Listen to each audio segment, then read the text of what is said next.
Corinthian chapter 3. And I, brethren, could not speak unto you as unto spiritual, but as unto carnal, even as unto babes in Christ. I have fed you with milk, and not with meat, for hitherto ye were not able to bear it.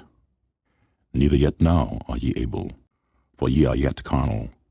And whereas there is among you envying and strife and divisions, are ye not carnal, and walk as men?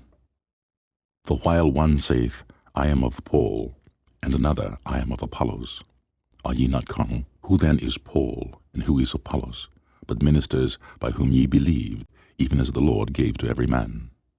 I have planted, Apollos watered, but God gave the increase. So then neither is he that planteth anything, neither is he that watereth, but God that giveth the increase.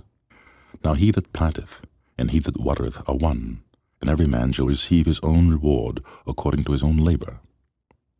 For we are laborers together with God. Ye are God's husbandry, ye are God's building. According to the grace of God which is given unto me, as a wise master builder, I have laid the foundation, and another buildeth thereon. But let every man take heed how he buildeth thereon. For other foundation can no man lay than that is laid, which is Jesus Christ.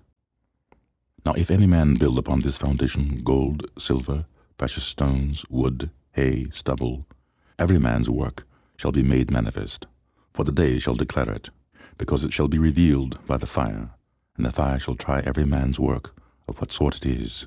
If any man's work abide, which he hath built thereupon, he shall receive a reward. If any man's work shall be burned, he shall suffer loss.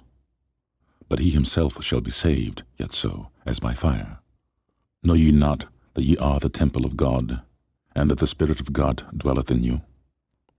If any man defile the temple of God, he shall God destroy. For the temple of God is holy, which temple ye are. Let no man deceive himself. If any man among you seemeth to be wise in this world, let him become a fool, that he may be wise. For the wisdom of this world is foolishness with God. For it is written, He taketh the wise in his own craftiness.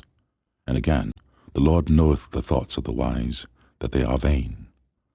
Therefore let no man glory in men, for all things are yours, whether Paul, or Apollos, or Cephas, or the world, or life, or death, or things present, or things to come, all are yours. And ye are Christ's, and Christ is God's.